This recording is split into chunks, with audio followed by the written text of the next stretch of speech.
Number 1. From the following particulars submitted by Shri Ram Kumar, compute his income from other sources for the assessment year 2022-23. Shri Ram Kumar का income from other sources calculate करना है. First point, as a director of X company limited he received ₹12,000 per month as salary and 1,200 per month as entertainment allowance. तो x company limited के वो director थे और उनको salary मिल रहा है 12,000 पर मंथ और सैलरी जाता है इनकम फ्रॉम सैलरी में, तो यहाँ पे ये नहीं आएगा. Entertainment allowance income from salary में जाता है, तो ये भी यहाँ पे इनकम फ्रॉम अदर सोर्सेज में नहीं आएगा. The company provides him car for both official and personal use. Personal use is estimated to be 50%.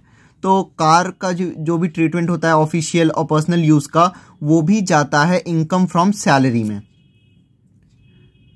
तो यहां पे नहीं आएगा. The company incurs an expenditure of ₹16,000 on running and maintenance of the car for both official and personal use and depreciation of the car may be taken at ₹14,000. तो car का जो भी expenditure है वो उसका भी ट्रीटमेंट यहाँ पे नहीं होता है. डेप्रिसिएशन उस कार का, तो ये भी यहाँ पे नहीं आएगा. तो फर्स्ट पॉइंट पूरा ही इनकम फ्रॉम अदर सोर्सेज में नहीं आएगा.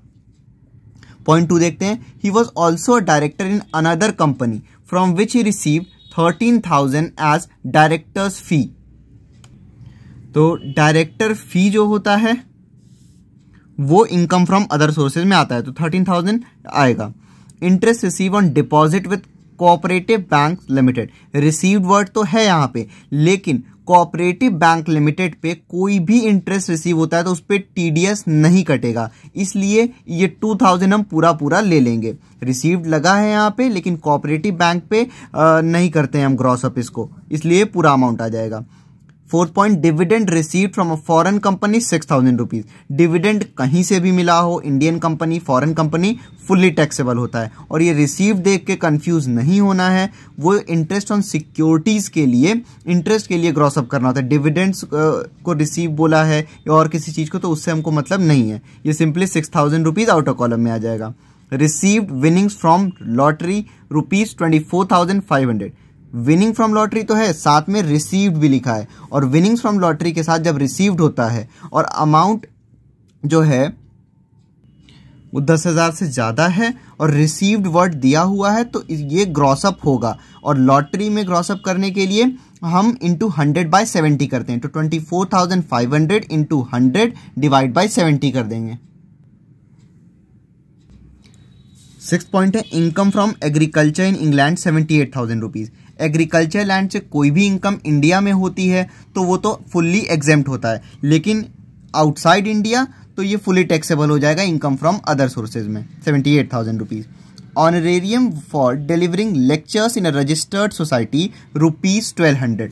ऑनरेरियम का मतलब होता है कोई भी फीस जो कोई भी प्रोफेशनल वर्क के लिए पेमेंट, जैसे लेक्चर के लिए बुलाया गया था और उनको एक ऑनरेरियम आप कह सकते हो फीस ₹1,200 दे दिया गया, तो फिर ये भी इनकम फ्रॉम अदर सोर्सेज में टैक्सेबल होता है. सॉल्यूशन देखते हैं वन का. सबसे पहले हम फॉर्मेट बनाएंगे, कंप्यूटेशन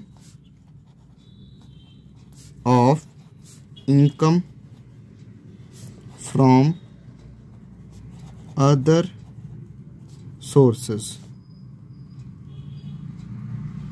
फिर जो भी असेसमेंट ईयर चल रहा होगा वो हम लिख देंगे फॉर द असेसमेंट ईयर 2022-2023.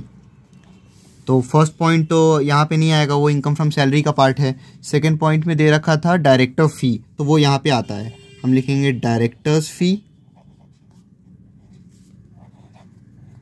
₹13,000 सीधे आउटर कॉलम में. उसके बाद दे रखा है interest received on deposit with cooperative bank.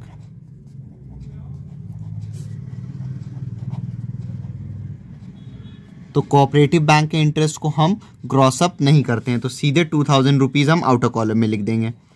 उसके बाद लिखा हुआ है dividend receive from foreign company. Dividend domestic company से हो या फॉरेन कंपनी से हो, अब वो फुल्ली टैक्सेबल होता है. इससे पहले वाले असेसमेंट ईयर में dividend from domestic company exempt होता था. Dividend from foreign company ₹6,000. उसके बाद दे रखा है रिसीव्ड विनिंग फ्रॉम लॉटरी, तो अगर सिर्फ विनिंग फ्रॉम लॉटरी होता तो ग्रॉस अप नहीं करना था, लेकिन विनिंग फ्रॉम लॉटरी के साथ रिसीव्ड वर्ड दे रखा है तो इसको हम ग्रॉस अप करेंगे। और लॉटरी में क्रॉस अप करने के लिए हम इंटू 100/70 करते हैं। तो ये है 24,500 रिसीव हुआ था विनिंग फ्रॉम लॉटरी से, तो इसको इंटू करेंगे 100/70। इसको हम सॉल्व कर लेंगे, ये आ जाएगा 35,000 रुपीज़ इसको सॉल्व करने पे। उसके बाद दे रखा है विनिंग फ्रॉम लॉटरी के बाद income from agriculture in England. तो इंडिया में रहता एग्रीकल्चर से जो इनकम वो एग्जेम्प्ट, लेकिन आउटसाइड इंडिया तो fully taxable in income from other sources. तो income from agriculture in England 78,000 rupees. उसके बाद ऑनरेरियम यानी कि फीस लेक्चर डिलीवर करने के लिए मिला है, तो ये भी फुल्ली टैक्सेबल होता है इनकम फ्रॉम अदर सोर्सेज में।